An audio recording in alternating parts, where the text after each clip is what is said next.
Tracy is a writer and co-founder of the LA Tenants Union. Their work has been published in the New Republic, The Nation, the LA Times, among others. They serve on the advisory board. Oh God, it's a long one.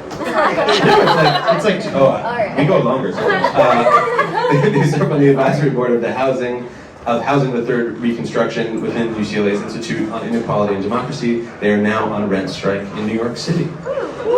And also up here is Dan Denvir. Yeah, Dan.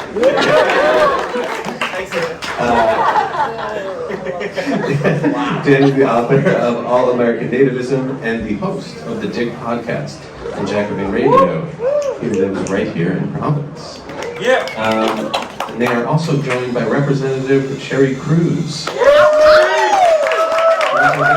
District 58 in Pawtucket, elected to the Rhode Island House of Representatives in November 2022. She represents Pawtucket's Fairlawn and Woodlawn neighborhoods, where she was born and raised.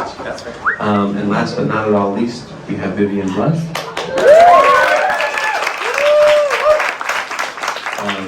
Vivian is a longtime organizer with workers and renters here in Providence since the very beginning of the pandemic.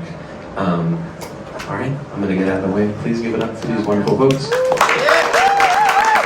Thank you so much. It's always great to do an event here at Riff Raff, and especially with some of my favorite people anywhere.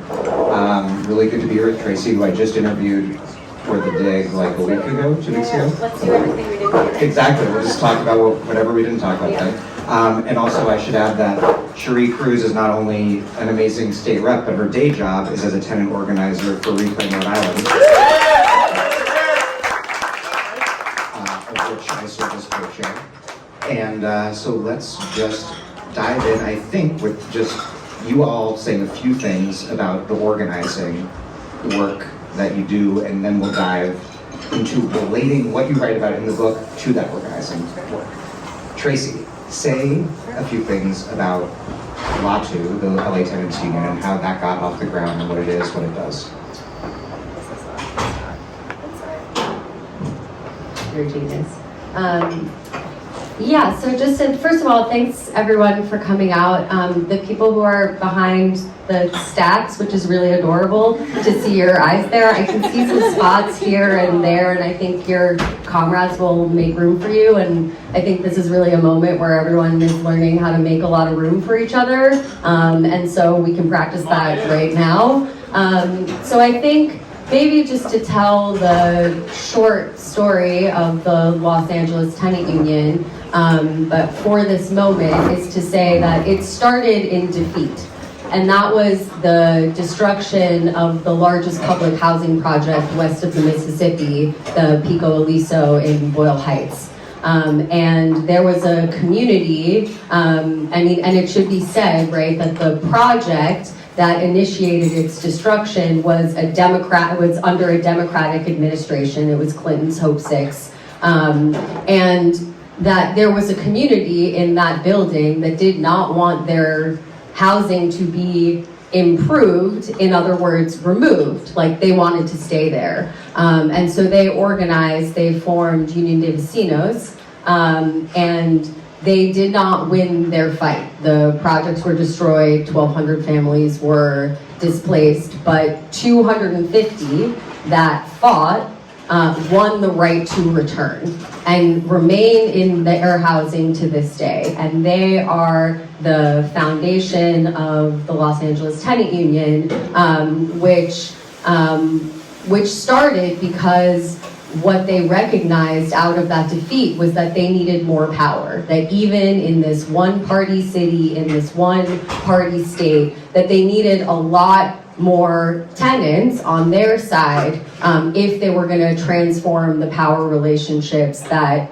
shape where and how we all live.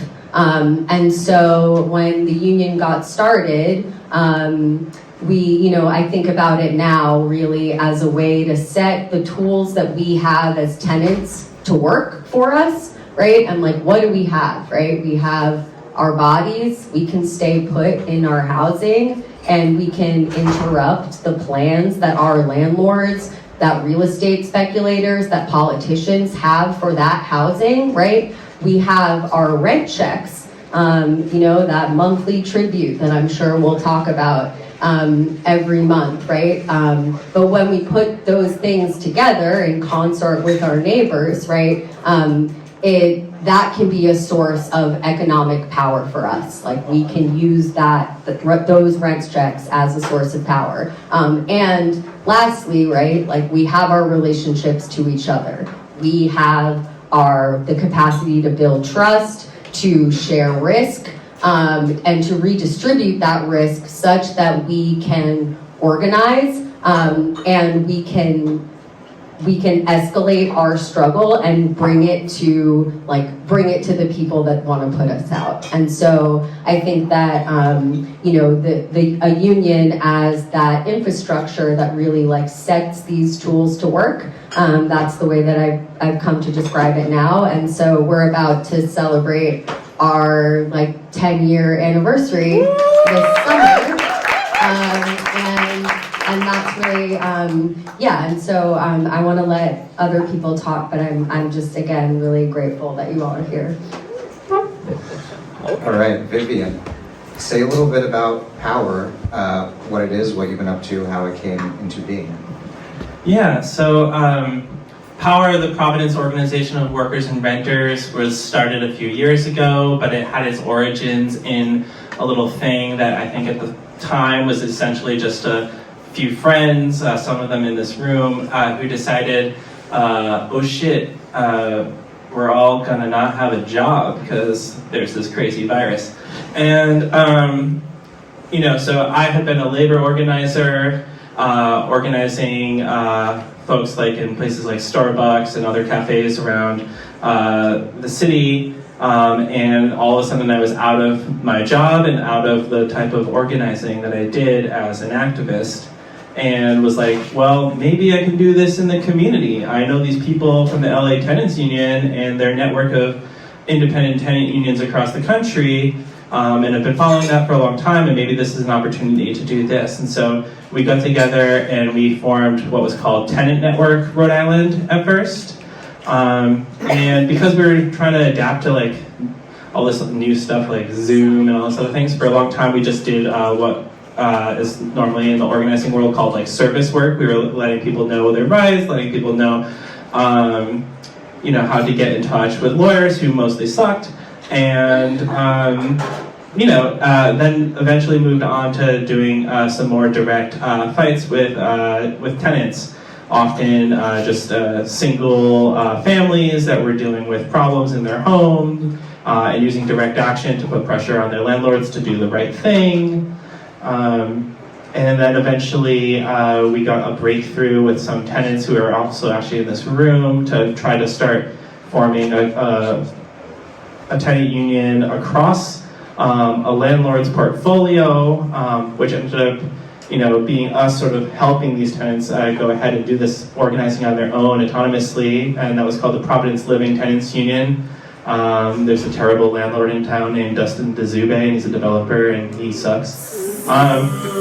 Anyway, and it got eventually to the point that they got into negotiations with him and things like that, though it fell away. And that's sort of when I met our friends here from Reclaim Rhode Island, and we sort of exported some of that model to them, and it's all been a big experiment. I will say, one thing that was really cool early on in the pandemic that we did, though, was we actually helped tenants across a landlord in the west end of Providence actually go on rent strike and pretty much win a rent strike where they got rent forgiveness for things, as long as they also, some of them they needed to get some rent assistance, but they got most of the rent forgiven. And so that was a very early win that happened completely with virtual organizing, which was really crazy. We've been doing lots of other things since then. Also as POWR, a freeze rents campaign. We sort of recognized that there's only so much that the laws can do to protect people, and we wanted to put some heat on the city of what tenants are telling us is, I don't want my rent to just go up a little bit, every year, or it was really in the height of all that inflation that we've just been dealing with. And so, we were like, oh yeah, let's just freeze it. So we've been fighting for that and for lower rents since, and just sort of gathering our forces. So I'll pass it on to Cherie. Yeah, Cherie, what is, so what's Reclaim up to? What are we trying to do these days? Yeah, it's an experiment. And I just wanted to add too, the laws were meant to not help you. They were to make sure that the profits go to the landlord. Just get that right. So, yeah, so, and I'll just start, I'm born and raised here. I've been a renter all my life, whether it was Section 8, public housing. So I got to see, live in the slums and see these profits and grow, and our rents never go to something that creates habitability or dignity or respect.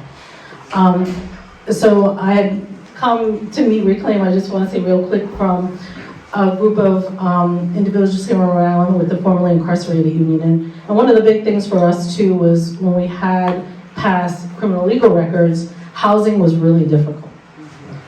Right? We would have to take whatever we were given because they would hold that stigma, that barrier over our head that with housing.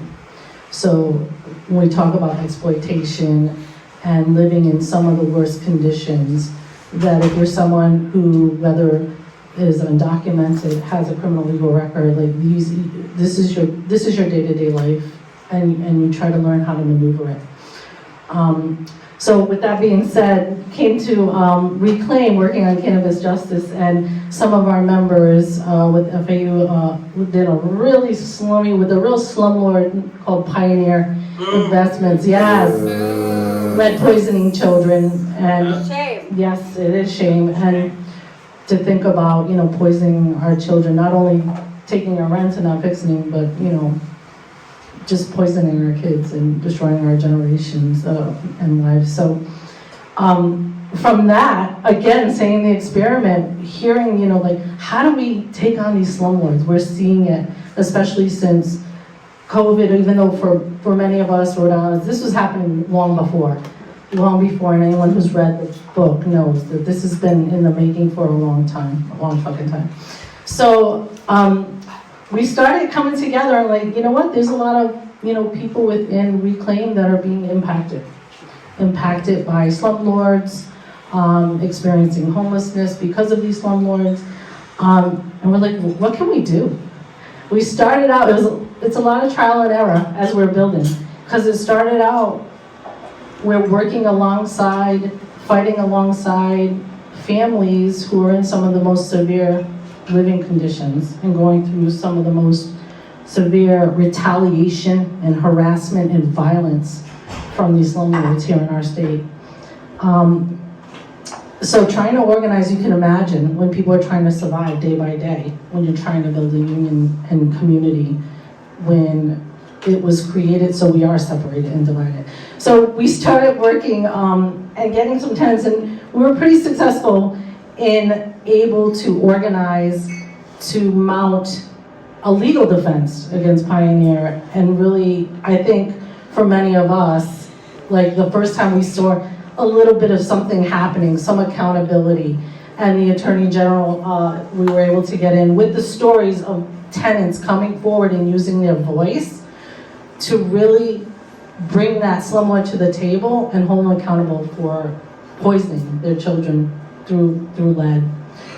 So that was one of our first campaigns, so to speak, and as we're starting to work, and from that moment, we started learning about tenant unions across the country, and just over the line in Connecticut, and learning, about that organizational model, one that's used by labor unions, one that's tried and true over 100 years, of really organizing, being militant, and having a plan to win. So with that, we started to shift. And again, this,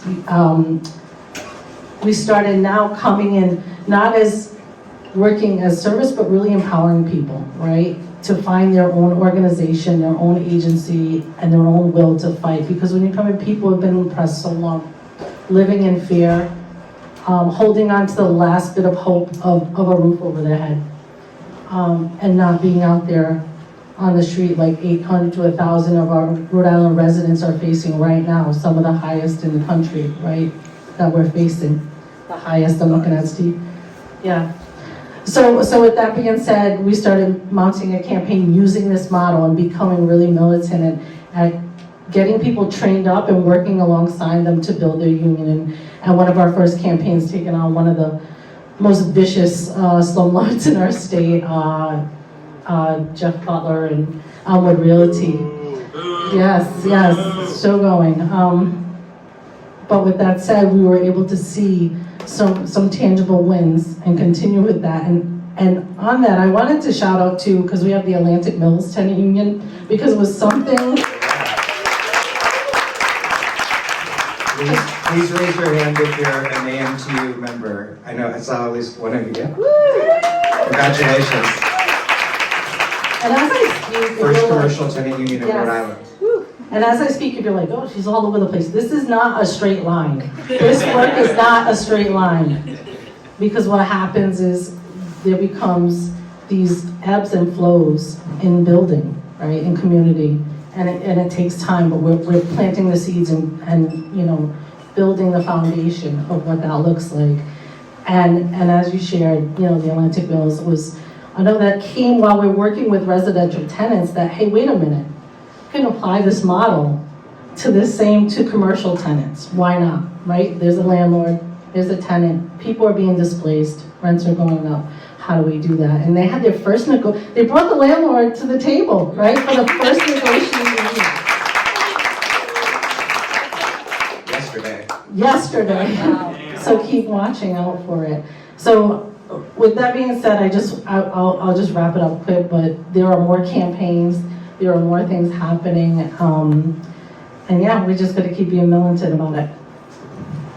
Thank you. I am going to ask a question or two, and then I'm going to ask you two to ask Tracy some questions. So obviously this work is really important. It's very possible to do, but it is also very full of challenges. And I was wondering, starting with you, Tracy, if you could talk about one challenge, either in your book or not, that you've confronted or seen tenant organizers confront, and like how you dealt with it. Yeah. Right, I mean, like we're swimming in challenges. And like this moment is really challenging. And so I think it's, but I think that,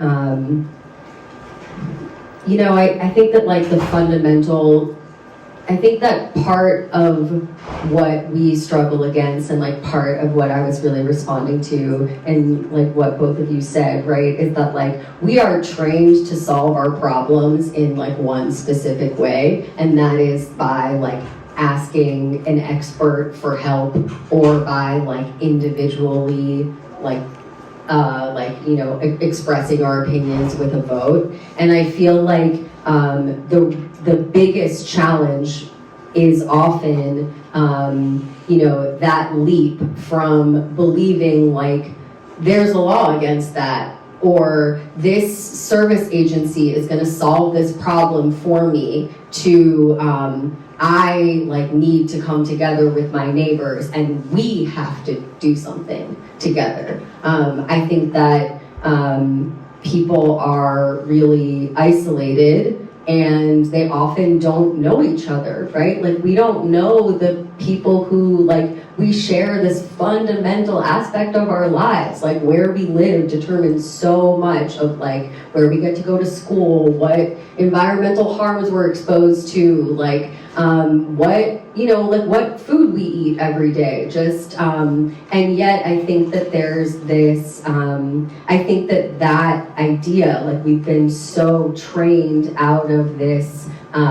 notion that we have power at all, and that the way we're going to find power is collectively. And I think that that's in some ways why like the name union, right, like that like we are we're using that tool, and we can use it. I think there's so many ways that the like labor model is really like helps us, and then there are also some ways in which I think that like one of the coolest things you get to do as a tenant is just not go anywhere.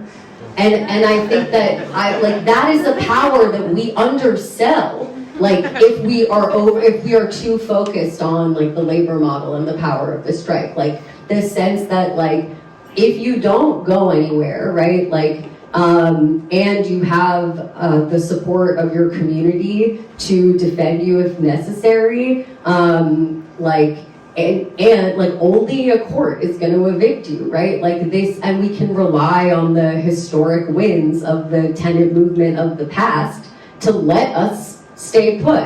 And I think that, you know, so I'm gonna, like, I think maybe the two that I'll name, right, are like this culture of individualism, the way that we've been trained to solve our problems, and then like just the real fear, the real terror that is, you know, that we experience as tenants because someone else controls this fundamental basic need that we have. And I think that, you know, taking risks at the site of that thing, we're like, that is our place to go, right? And so figuring out ways where we can come together and, you know, think about how we can move through that fear collectively. I think that that's like, I mean, these are in some ways I'm saying some of the most base organizing challenges, but I feel like because there are homes, I think that those barriers, I think because there are homes, because we have less access to like the historical presence of unions, and because there are homes and like they're supposed to be our refuge, we have like a lot more fear about losing them. And so yeah, I'll just stop there and pass it on. What Tracy's saying about the staying at home is that if you're a tenant who goes on a sit-down strike, you can sit down in your own recliner and play video games or watch movies. It'd be very nice. It rocks. Yeah, it's interesting, right? Because I think in our organizing, the big thing that we've dealt with is organizing in a city where everyone is very atomized, where there isn't actually, except for like a few sort of gentrifier landlords in like the northern part of the city. Like people have probably heard of Strive. Maybe some of you who've ever been around Providence College know of 02908 company, that it's like student housing. There's a lot of student housing. Even though when we did the organizing before, it used to be called Providence Student Living. So there's not these mega landlords. So most of, you know, there is a lot of mom and pops and things like that, or there's state housing. You know, there's public housing, affordable housing, things like that, that might have more units. And so, you know, when we started organizing, we were organizing lots of just individual tenants who needed to find community in the height of a crisis. And of course, because of our natural circles of like the people that we were getting, you know, certainly a lot of activist people, a lot of people from the LGBTQ community, also a lot of these students. And so, you know, thinking about, you know, people having fear, like I would say that's a big thing. Once that fear was gone, once people had, you know, early on in our organizing, when people had their, you know, their stimulus checks or the guarantee of a potential eviction moratorium and things like that, you know, we saw a lot of people fade away because, again, it's like it is your solid, it is your base, you know, your home. You don't want to lose it, and often pushing people that are, you know, leftist, activist people that would have at least a marginal level of privilege if they're downwardly mobile or something like that, is actually a lot harder than people who have, you know, nothing to lose. And so after that, I would say like a lot of our organizing started being more women of color that were coming to us. So the challenges that I think we've faced and have had to come to terms to is how much because, you know, we aren't organized enough as a class of working class people, as working class tenants, and need more power, it's very easy to get repressed into smithereens, and we've seen the full power of the police and DCYF in every single fight that we've fought.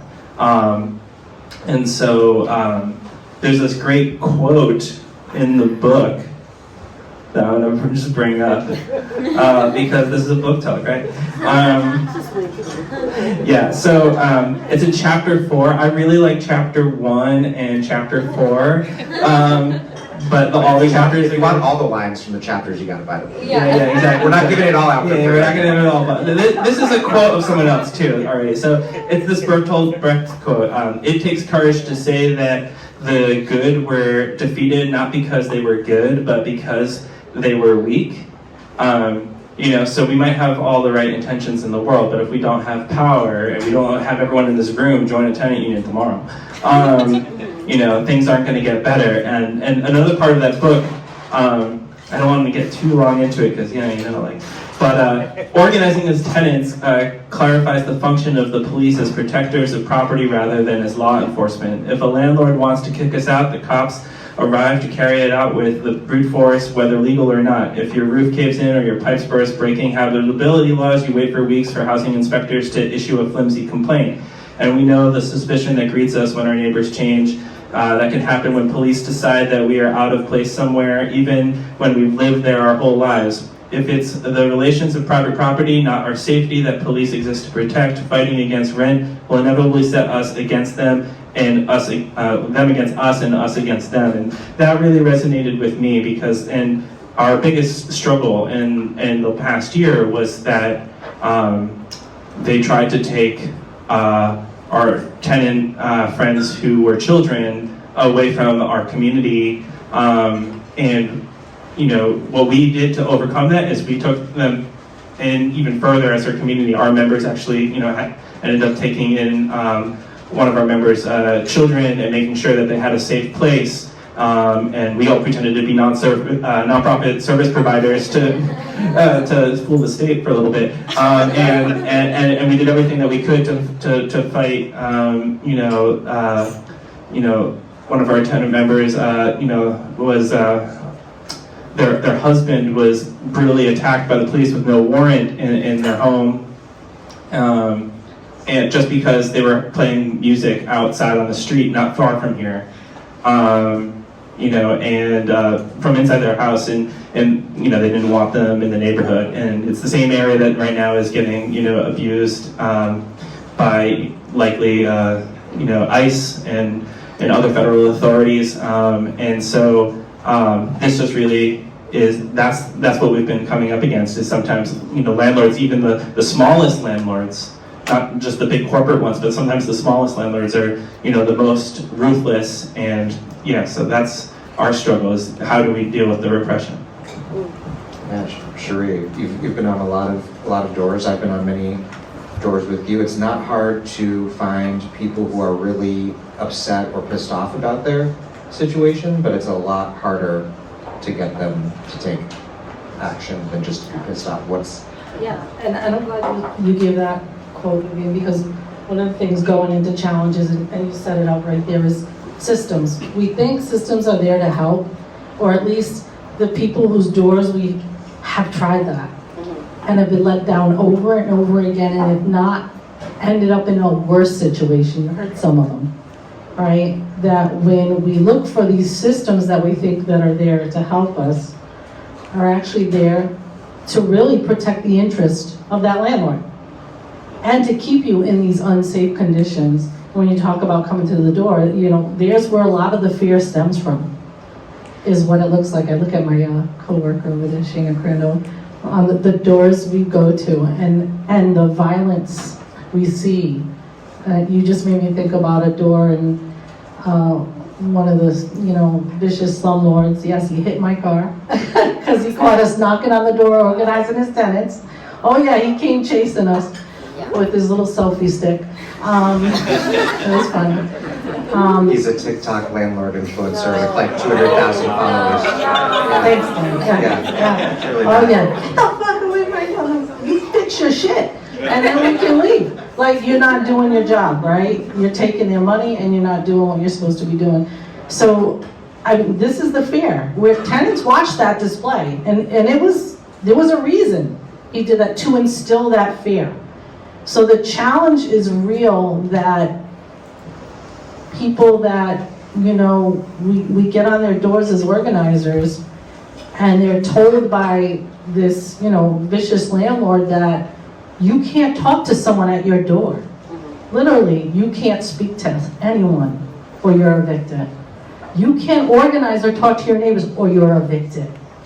If you say anything, I'll call the cops on you. I'll call DCYF and have your kids taken away. These are not exaggerations. These are little tactics to make sure they can extract those profits, right? To make sure you live in these unsafe conditions. And then a tenant's like, what do I do and where do I go? And that's the biggest challenge, is there isn't anywhere to go other than to band with your neighbors and build that collective power, right? The strength in numbers. We all can understand that, right? The strength in numbers. And I think when we talk to people, that's the basic thing. And one of the things I like to say when I'm on those doors is, listen, they're gonna do it regardless. You could either cower in this corner while they kick you while you're down, or you can stand up and just start hitting back. Because it's gonna happen regardless. But how about with you stand up and stand arm in arm with your neighbors and hit back? Because there's more of you than them. And I'll just, I'll add another, we went through the systems. To get the conditions repaired, there were no heat, there were rats everywhere. These were kids placed by the system of DCYF into these units and paid with our tax dollars to protect those young people aging out of DCYF, right? This is the system, putting them into this place to be abused. And they banded together, they went through the courts. Again, it's set up to protect these landlords, but they went through the courts to make sure this landlord goes in and fixes all of these things, still collecting money from the state, right? And when he came to do the repairs, agitated conflict and a fight with these young people in this unit, and the police came. And these are young people in their homes, and what did the police do? And again, the challenge to the fear, arrested them, right? I mean, The landlord also got arrested. He did. He was crying in the cell. The cops came out and said, he's crying back there. So we're like, get that on TikTok. But we all waited out at the police station. We were there in moments. All the neighbors were in the lobby waiting. The police knew finally, oh, what are we doing here? Because they're called by the landlord, and they too are told this is what we do, right? We go up to the tenant because it's their property, even though they're harming people, right? So they were able to, and this was the power of fighting back and coming together. Those charges were eventually dropped from those tenants. And, but again, it left still a sting for them and a fear, right? About the risks they take every day with fighting their landlord. No, that's amazing. I just wanted to add, like, as you were talking, I was realizing, right? Yeah, like the relationship is built on violence, right? This idea that if you don't pay this person that works an average of 4 hours a month, like to take more than an average of more than 50% of your wages, right? If you don't pay them, they're gonna call the agents of the state to force you out of your homes. And that alignment is clear, right? And that foundation of violence, I think, is like absolutely like present in all of our fear when we go to resist our landlords. And then I think one of the other things that I wanted to describe, right, is like when we're organizing tenants, one of the things that we face is we are living in so many layers of history of failed solutions to the problem of like to this housing crisis, right? We are like, there is a building that we organized in Chinatown called Hillside Via. And in that building are tenants living in 3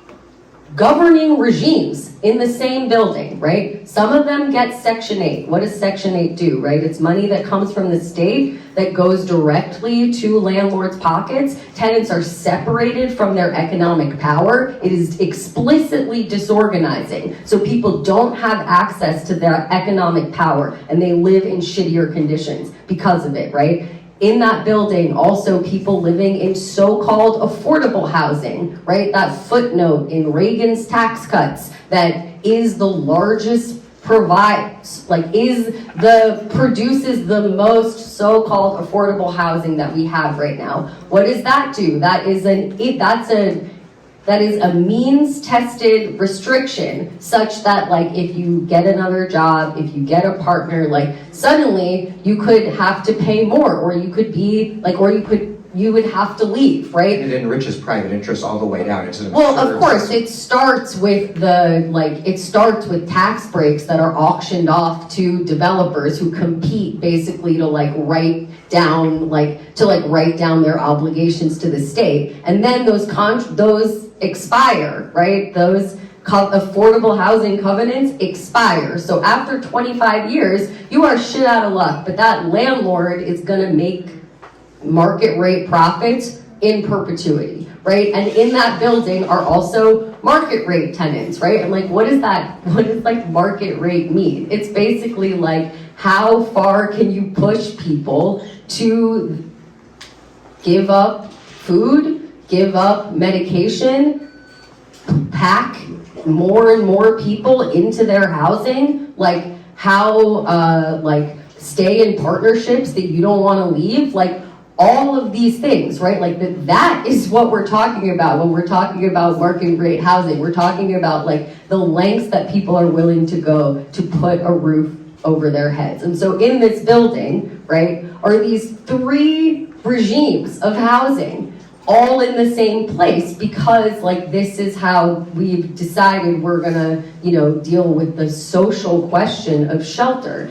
And these tenants, right? So not only are they organizing, they're also organizing in 3 languages, but that's actually in some ways easier, right? Because we have interpretation systems, and that's hard, but we can build those tools to get people to talk to each other. But that is a challenge, that is a barrier. The fact that in Los Angeles, the majority of people don't speak English at home, they speak Spanish, and followed by and in this building it was Spanish, English, Cantonese. And so so we built those systems for people to organize, but then we had to do more than that, right? Which was deal with these different tenancy regimes that create different risks for different people. And I think that, we have to recognize that as we're organizing people, that is one of our main challenges too, to respond to the fact that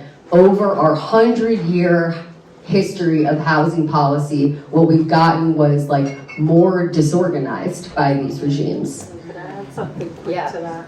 Just to that layer of organizing and the different regimes, and specifically Section 8, and I know some of our tenants who we work side by side with on those regimes, we found ourselves organizing the workers in these Section 8 offices to say, listen, you hold the money and you've got them captive. Yeah.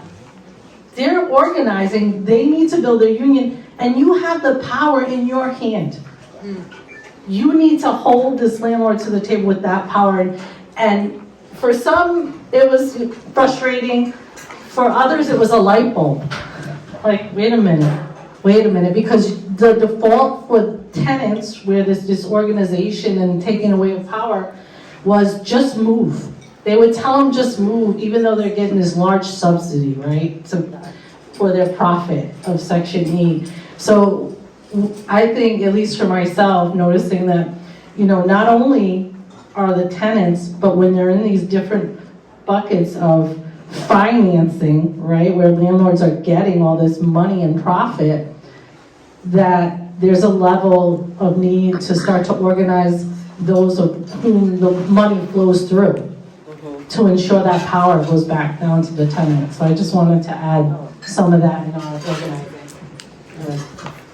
I ask far too many questions of far too many people, so I want to ask you two now to ask a question or two of Tracy, like what came up in the book that really resonated with your own experiences doing this organizing?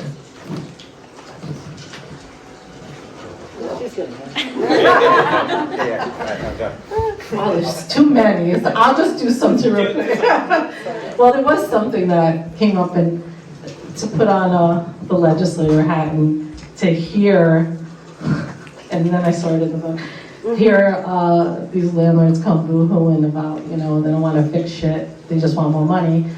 And they call themselves housing providers. When I was reading the book, I went, oh my gosh. Because I kind of laughed when they came in before my committee at the State House. I went, housing provider, what are you providing? You're a slumlord. Like, I rent to Section 8. You're getting money. Yeah. You're getting money. You're not going to feel bad because you're getting paid. I mean, this is insane. But I guess, thinking like how, I just thought like, I thought it was just here. So when I saw that in the book, I went, oh, this is a national thing?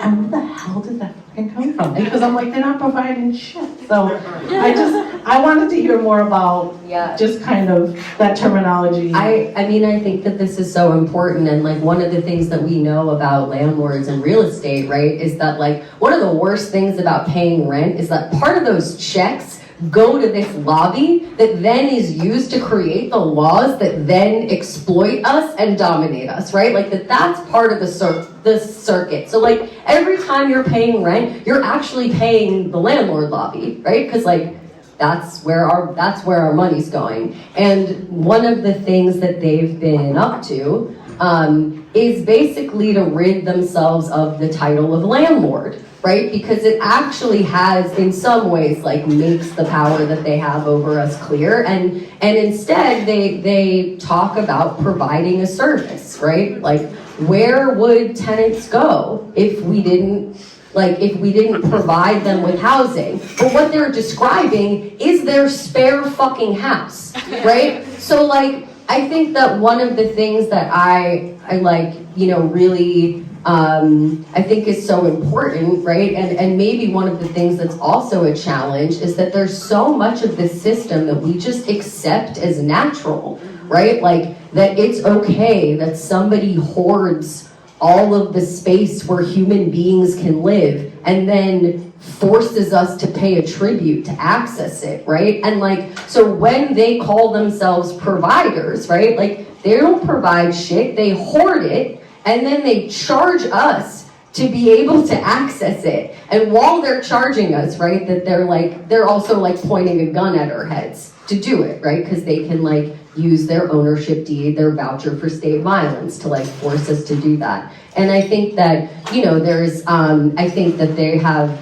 many, I think there are many sort of like insidious techniques that they're using right now. I mean, we know that like who they trot out like in the New York Times as their like small landlord owns like 6,000 apartments. I'm like, baby, you're tiny, right? But like part of what they're like, part of their defense is often that like, part of what they're using in their defense is, I think, really important for us to pick apart, right? Because it really but it is all built on this foundation of us thinking that, because this is the way it is, this is the way that it always has to be, or that like this is normal, or this is natural. And I wanted to say something else in response to what you were talking about earlier in terms of like slum conditions. There was like a thing ringing in my head as I was like writing this book, which was from a tenant struggle in New York, right? This tenant named Ashley who used to live in the Hole, the neighborhood in East New York that is,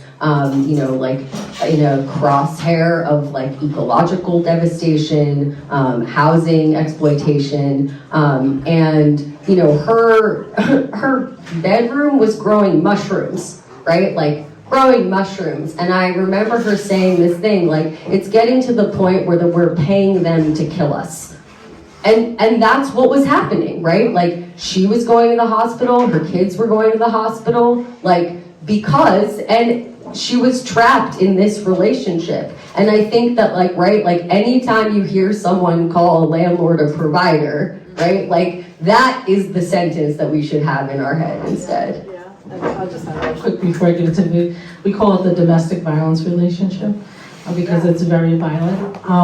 But just to add on to that, and the provider and that title is, we started to see too, just little tales from the State House, that in these last couple of years, in addition to they took insult to landlord, the title of Lords of the Land, okay.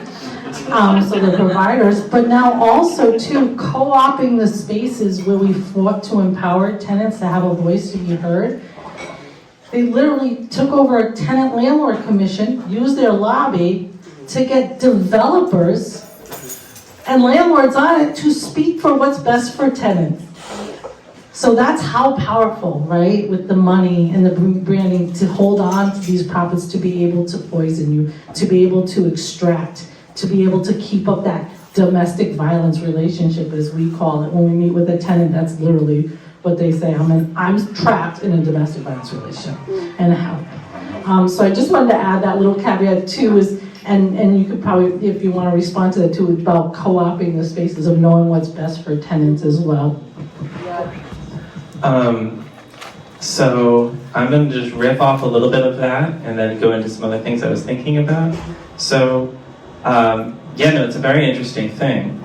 For 3 years, from 2021 to at least 2024 at some point, I was a member of the Rhode Island Coalition of Housing Providers. I'm finally out. Hi, folks. You were wondering who was trolling you. Facebook group. Yes, they organize in a Facebook group. They have that's the landlord union. That's the landlord union, and they're like 3,000 people strong. So I doubt, even though a lot of our unions locally for tenants have been growing, yay, they're still very, very strong, even though they're mostly just writing emails and then have 30 people show up to the wrong hearings half the time to complain about how, making more of that shitty type of affordable housing we were talking about earlier, they were like, whoa, that's too much, that's communist. Or, going to the wrong, hearing for rent control that was never gonna pass, but it's expending all their effort on that. And so it was very interesting on the ground level to see that. And why were we seeing that? They were reacting to developments in capitalism and the rebalancing of power. Their daddy, Trump, decided that it was okay for the CDC to issue an eviction moratorium, and that made it so they finally couldn't evict people unless they were going to find bullshit reasons to evict people, trying to say that you were a bad tenant and so we need to evict you with 30 days notice or things like that. And so it was, whatever. I had a first-hand seat to what it's like to be on their side.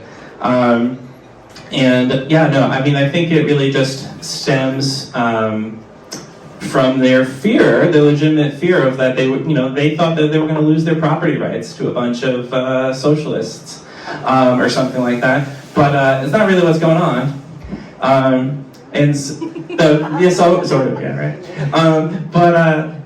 So I think it's, to bring it to home and to ask my question for you.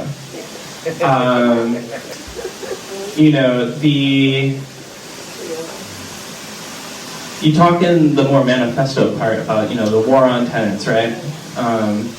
And I think that's great to bring it back to the class war that is started from even the development of capitalism. There's this great song. I encourage everyone to go listen to it. It's from Songs of the Tenants Movement. It's called The World Turned Upside Down. It's about, how this old movement from England back in the day, the Diggers, were deciding, fuck you for trying to take over our common land and dispossess us of the land. We're going to, take this back.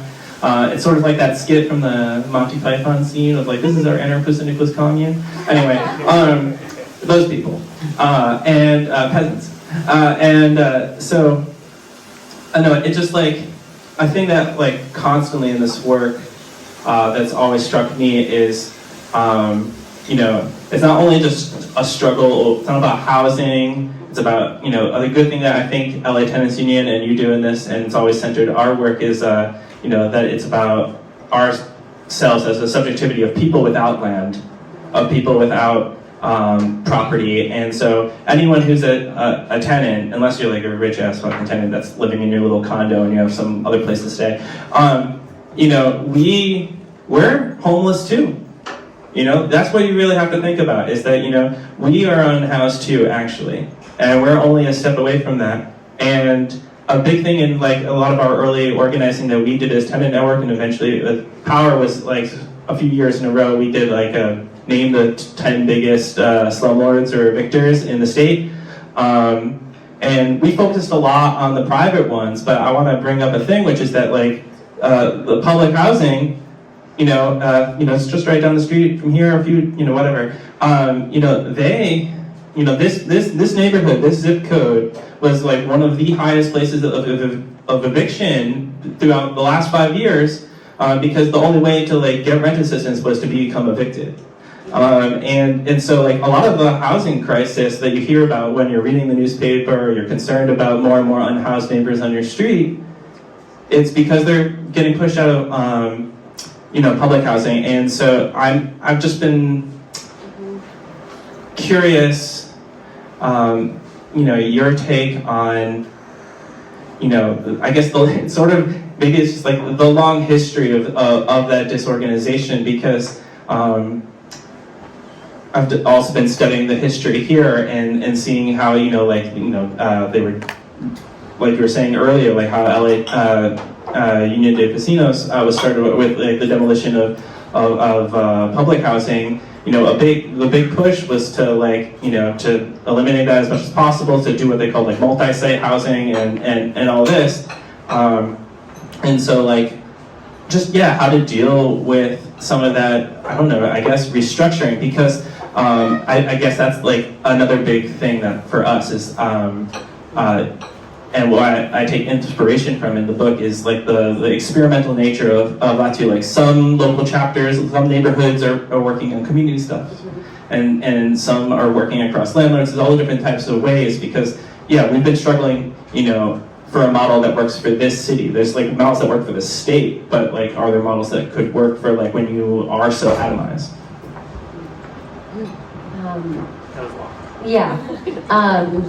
But it had a lot.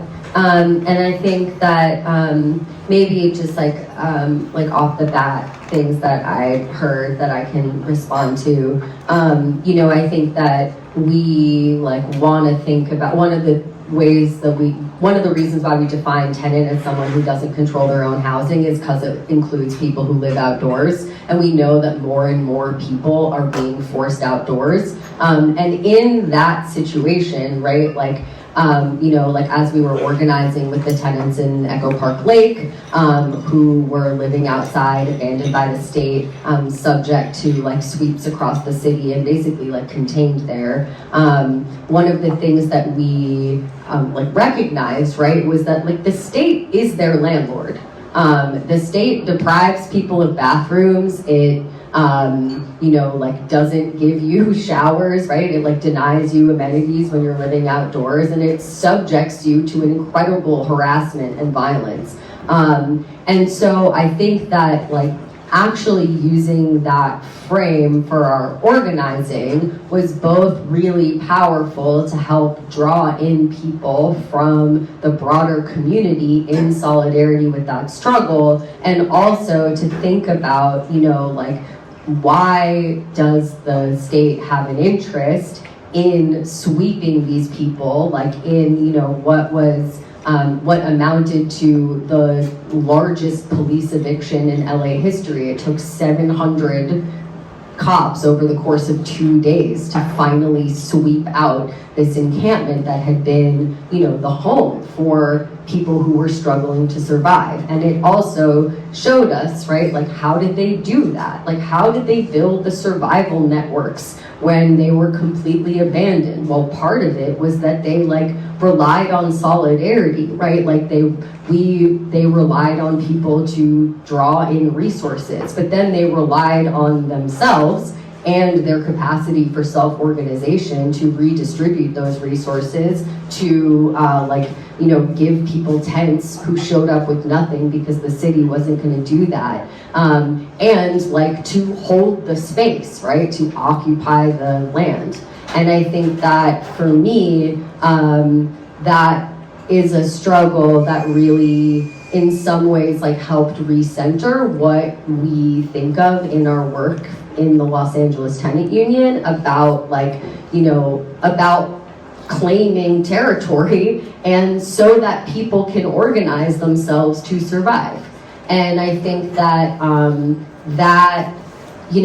I think that's something else that I heard in what you said that is important too, is right, like we're not just like, it's not a struggle because we want to fight, right? It's a struggle because we want to organize another way of living together such that we can not just survive, such that we can thrive together. And I think that that's something that I really saw there. And I think that, as we build these networks, as we think about our relationships as a source of our political power, we're also thinking about them because as we're doing that, we can sort of see what it might be like if we didn't live in a system that makes us struggle. I'll just stop there. I'm going to ask one more question, and then I'm going to open it up to questions from you all, because I anticipate there will be questions, and I want to leave time for that. So my last, this part of the thing question for you three is for Vivian and Cherie, how does one plug into POWR and Reclaim? Reclaim, I can say, is doing tenant organizing work, working on just cause eviction at the state level, rent control at the Providence city level, and also advocating for a public housing developer as part of a social housing, vision for social housing for Rhode Island. And then the way I would phrase that for you, since you are not representing any Rhode Island organization that I'm aware of, it's just how people should think about maybe getting involved who've never been involved in things before. Any order? I'll go first. So Providence Organization of Workers and Renters. That's also an interesting thing, because I was just talking about tenants better work, but just because it sounds cool, that's really all it is. We're still just a tenants organization. So the way you can get involved is we have every third Tuesday of the month, we do have a meeting. You can just drop in 6:30 at 9 to 5 Empire Street. We are a completely dues-funded organization. It's all volunteer. Everything's democratic. We just decide everything in those meetings and things like that for what we're going to do for that thing. But other ways you could plug in is if anyone's really seriously interested, we are having a sort of private day school training this upcoming weekend on Saturday from 10 to 4, and we're going to be just teaching you how to talk to your neighbors. And also have some lunch and food and social time, actually just building community and stuff with each other. And other than that, when the weather gets just a little bit warmer, the spring and through the summer is normally when we do big pushes in the community. So we're going to be, continuing to organize here in 0908, 0909 areas, or possibly if you have a shitty landlord, we want to talk to you. So that's one way, or you can just get in touch through the internet or anything like that. You gave a little bit of it, Dan, but we have our monthly meetings. What's the second Monday of the month? Third Monday. Third Monday, thank you. Third Monday, come, that's where a lot of the magic happens. I tell you, we meet at 1199 SEIU, at 319 Broadway. 6:30 p.m.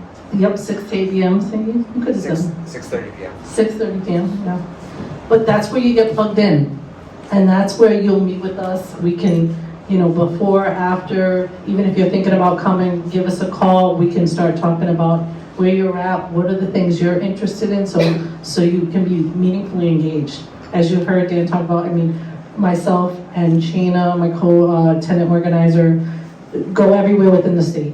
We get calls all the time and about, really doing tenant trainings, what could be possible, as well as just cause eviction and other political areas. But yeah, just join us. It's a community, and you'll be pleased. You'll be happy you came. If you're a leader in Reclaim Rhode Island in the room, Yes. can you raise your hand Thank so you. people can come and sit with you? I'm just going to take the opportunity to do that with Yes. POWR people. If you're in POWR or also Direct Action for Rights and Equality, maybe raise your hand. There's other housing groups here. So look around there, right behind you. I was going to say that there is, that cross collaboration, and that's the important part. Is because you heard everyone say there is that strength in numbers, and we do need a collective effort because they are organized, and we need to get organized. Yeah, I think that's absolutely what I was gonna end on, but maybe I'll also just say two things about, what it feels like to get involved, and something that I learned, that is like every skill can be an organizing skill. And so I think that our visions of what the thing looks like from the outside won't necessarily match up to how it is. And there is a place for you because there has to be a place for you because we all have to find a place in the movement to transform this world. And I will say, just to end, and I know that I'm sorry if you've heard me say this before because it's an insight that really that we end the book with because it's so important to me, right? It's something that I heard a tenant who went on a rent strike during the first emergency,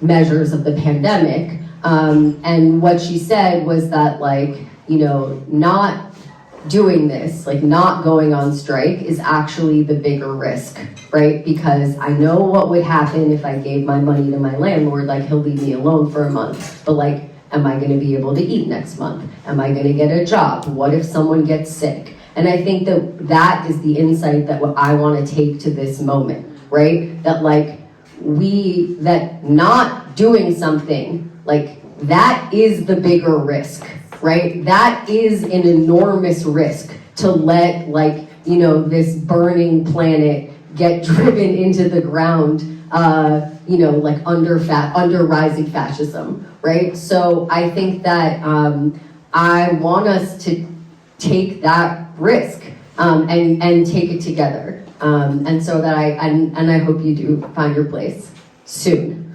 Thank you so much. We're not over yet. But we're still thankful for you. Yeah, fascism, it is rising and it's really freaking scary right now. All right, questions and comments. All right, Steve. I have a question about, you mentioned organizing unhoused people. Yeah. And we had talked about this. What does that look like and what kind of, in Rhode Island, it happens all the time, and I would think that we need a legal defense, like a lawyer. And does that look like having a lawyer, say, hey, you're not giving us the services we want, so therefore we're suing the city? You know what I'm saying? For trash pickup, for bathrooms, for needle pickup?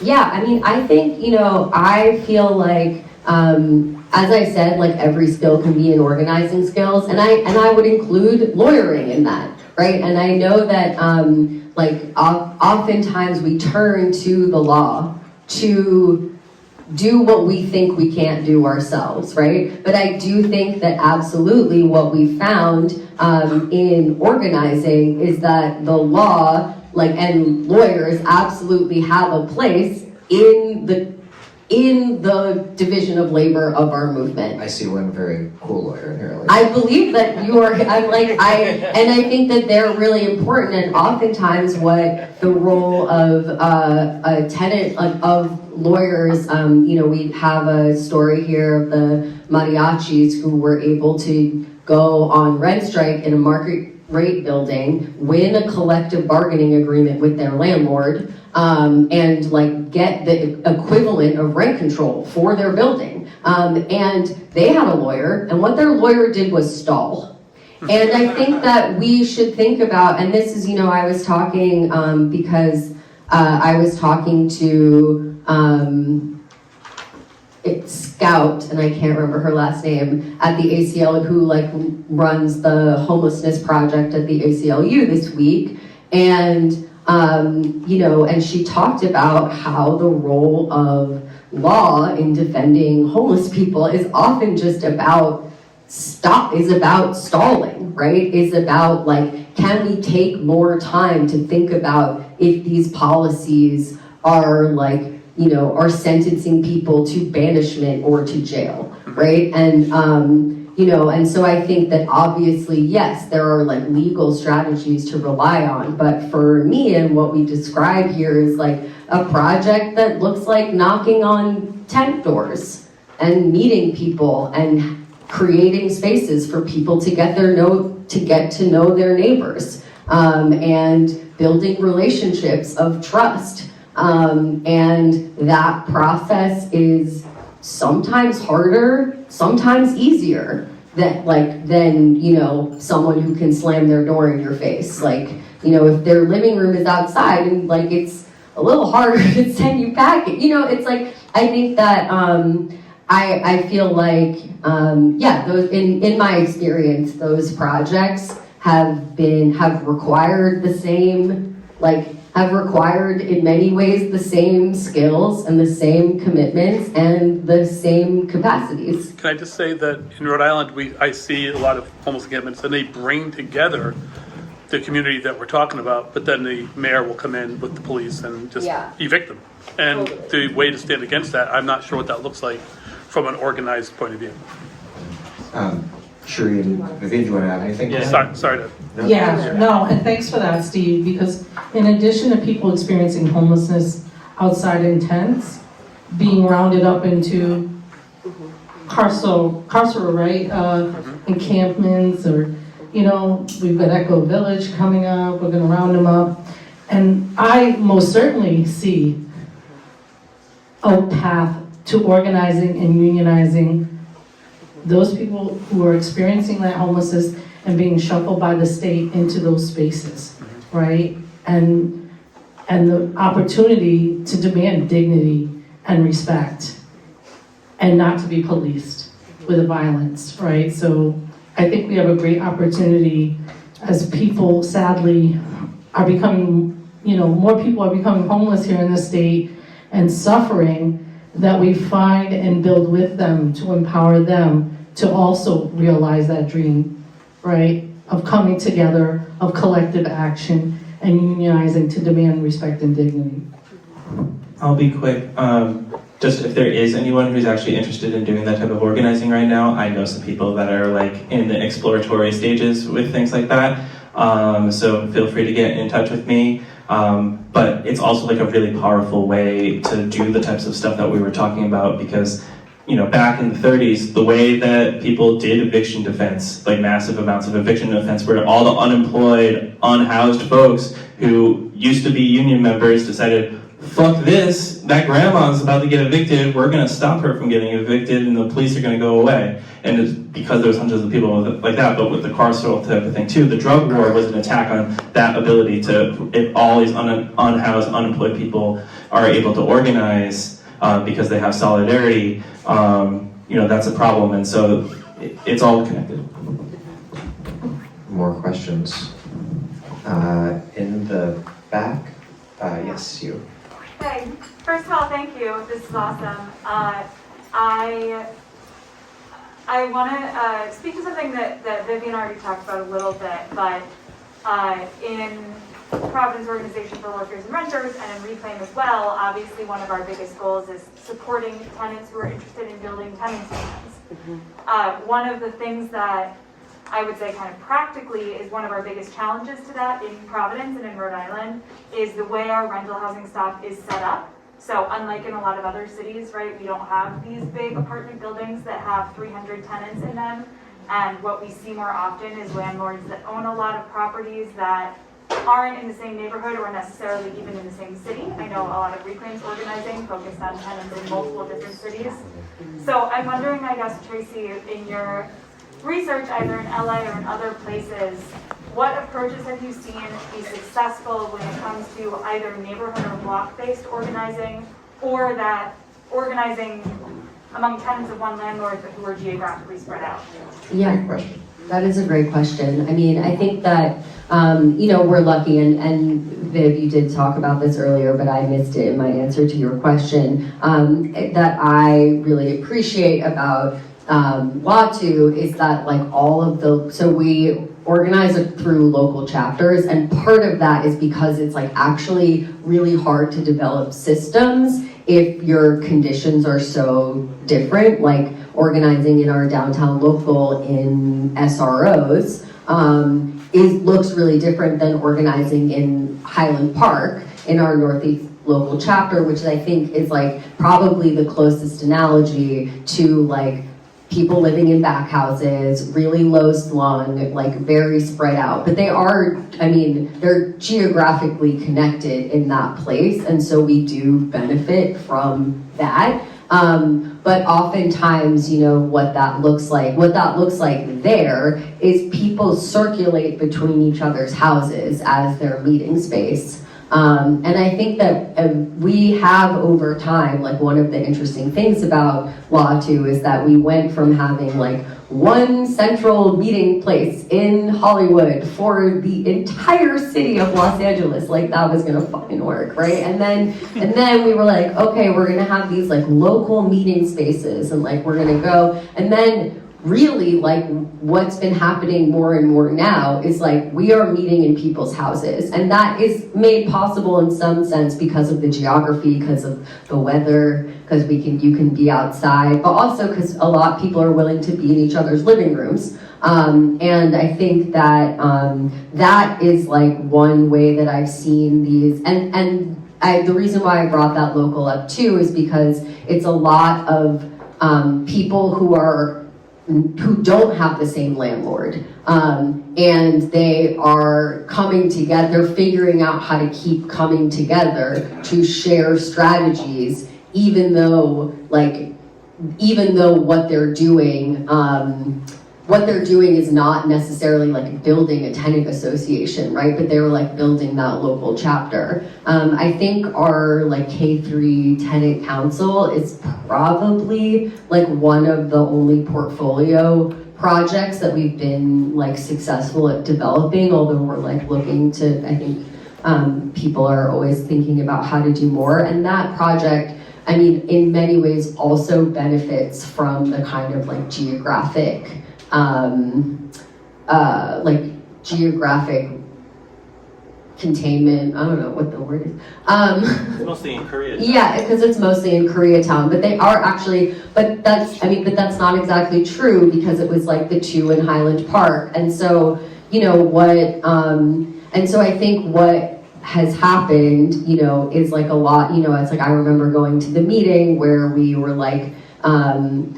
it is actually a lot of dragging people around in cars. I guess actually, I'm sorry, I was, in a certain way, I can give a sort of more, I think actually the more practical intervention is really that organizing rides and organizing for people to be together is really annoying, and it's really the way that strategies can move across that organizing effort. I watched, there's a story that we talked, actually, I don't even know if I think I chopped that. Anyway, but I watched the transfer of knowledge happen that was this, from one K3 council saying oh, this is how I stood up to my landlord and got my carpet fixed, to the other K3, to another K3 tenant. And that was only possible, right, because there were people trying to organize to make that meeting happen.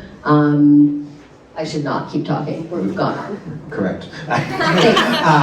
If you guys have anything to add, we should kind of do, I want to do a few more questions, but lightning round. So questions short, answers short. Yes, sir.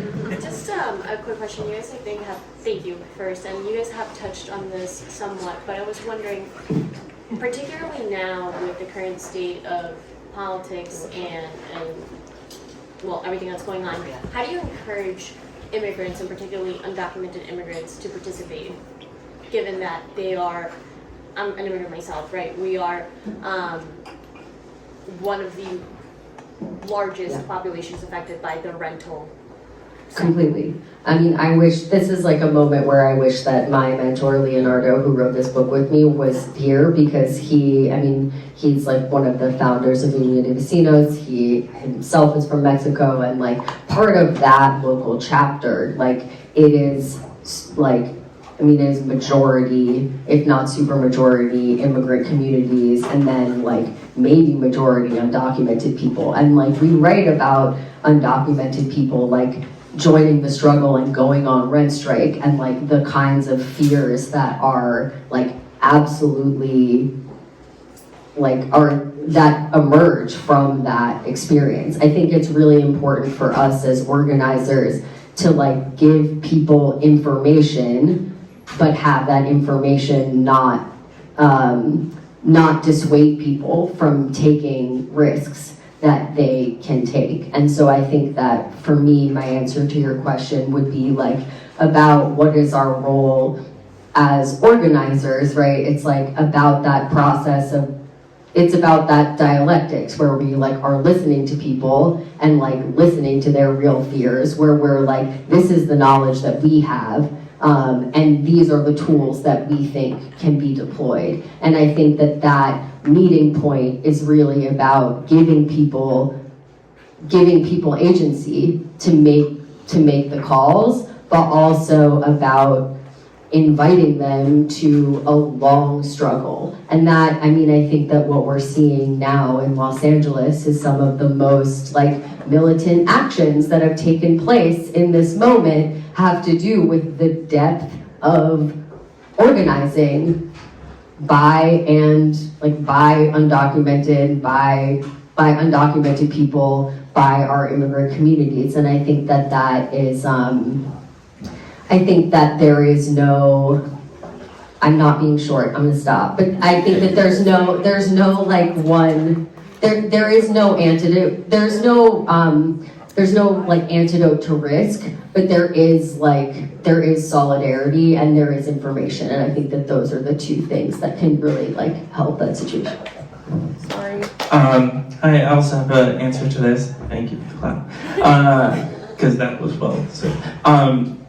We need to have faith in the people, because one of our strongest fighters in POWR for most of the time that we were organizing is an undocumented person. They're no longer undocumented, which is great. But the landlord would even like throw out all their paperwork for trying to become documented, and the same thing still happened, to their partner and things like that. But it's just about, like Tracy saying, giving people agency, understanding that like people can take risks, even if they're highly calculated and things like that. But like to not defer to this liberal thing of like I shouldn't tell someone to do this thing. If someone wants to fight, they want to fight, and we need to help them fight harder. Thank you. My question is, it's hard to imagine not paying rent. Do you have any ideas about what it would look like? Feels so good. Do you have any ideas about what it would look like if a lot of people, not just a few things, but if a lot of people were not paying rent? Thank you. I think that part of what you're talking about is a long-term strategy to creating the kind of scale of crisis that we would need in order to extract any of the fucking concessions that would like save our lives, and so I think that, but I think that, on the one hand, it's like I admit that I am a romantic, and I can sit here and say like, fuck yeah, we need a general rent strike, right? Like that we describe, right? Like one way of thinking about abolishing rent is a permanent and general rent strike. Sure, but but I also want to think about how we get there. And I think that for me, my whole building's not paying rent. It really rocks. And I get, in many ways, I'm luxuriating on the like historic tenant movement of New York City in order to be able to do that, because I can just sort of say like, yeah, fuck it, like come get it. Like, I don't know, we'll see what happens. So I think that there's like a lot of, I think that like because of maybe some of these calculations, right, that are about like, what do I know I have, and like what do I, like when I think about how my own building went on rent strike, right, like at first people were really risk averse and they like didn't want to get even like, you know, if you even get in the court records, like some landlord's going to look at that and be like, well, you can't rent in the future, right? And I think that the slow process of getting more attached to our homes, more attached to each other, more attached to the organizing project, really like changed people's minds. Like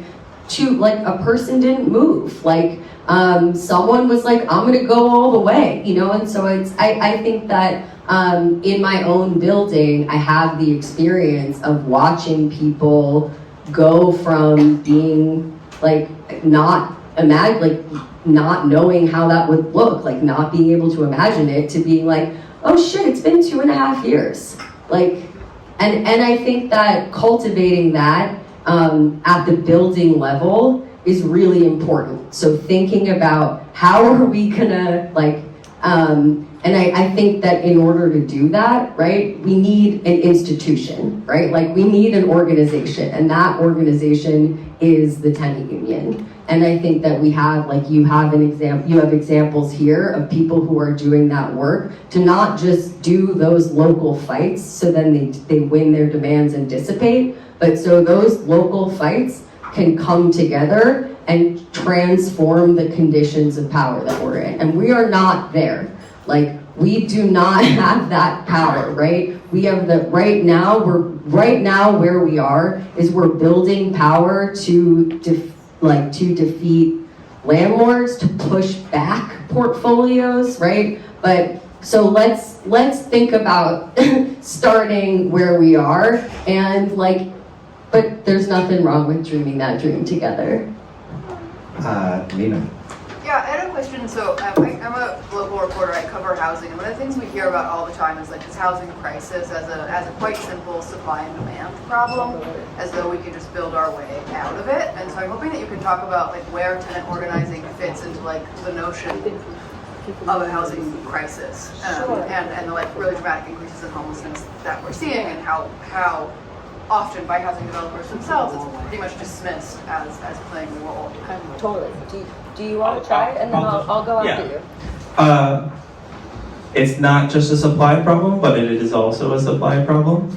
That is the easiest way to put it. It is a tenant organization problem.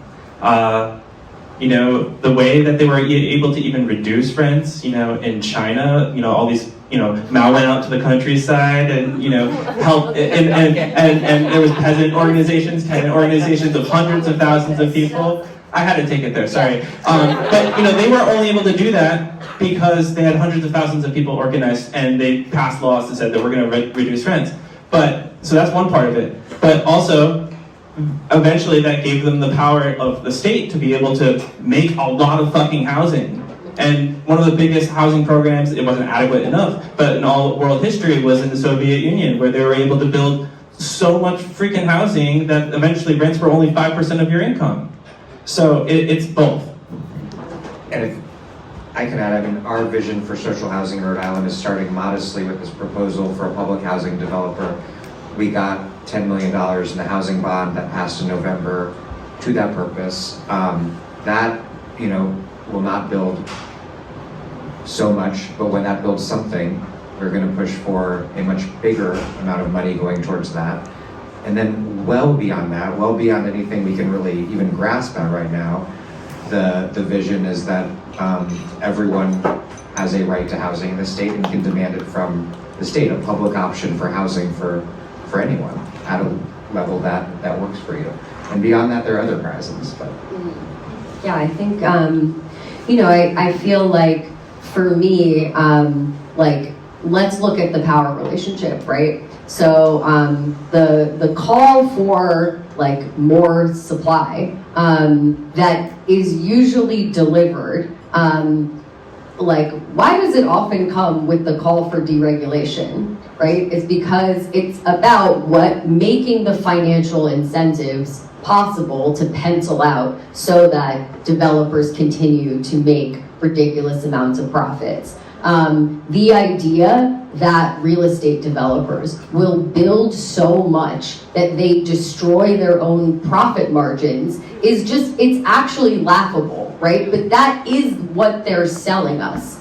And I think that it's important for us to like think about, right? Like that's what they're selling the public. And then in their shareholder meetings, what they're saying is like, oh no, we're like investing in scarcity. What we want is scarcity. So who builds like in economic downturns, like it for the poor, like there is no private developer that is doing that work, right? And so when we talk about the supply question, what we're really inevitably left with is that we need public provision of housing, because that is who provides both, that is who is willing to provide public housing for the public good, right? And I think that, I think that as you, like, to say it's a supply problem, but it's not, what was your word? Not only a supply. Right, I think that that's important, but then I also think, I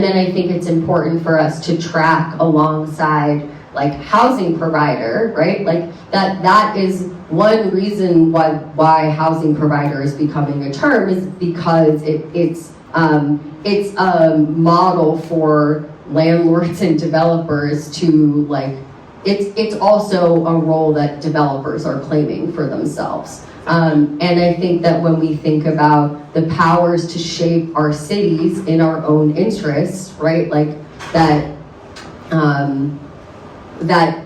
do we want to handing that power over to the private market is how we are in the situation that we're here right now. So if we want to take control of our housing and take control of our cities, right, that means investing in our unions in the places that we are, right, in building tenants associations so that we can stay in the housing that we live in, and capturing state power so that we can build the housing that needs to exist, that will never exist under the conditions that we're living in right now.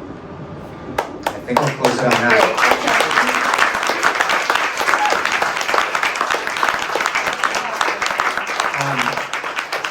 Tracy will be sitting here for a little bit till we whisk them away to dinner and signing books and Sure. chatting. Yeah, I'm here, coming out. Thank you all so much. Thank you for your questions. Thank you, They were Cherie. all Thank you, brilliant. Viv. Thank you for being Thank you here. for everyone who doing such great work.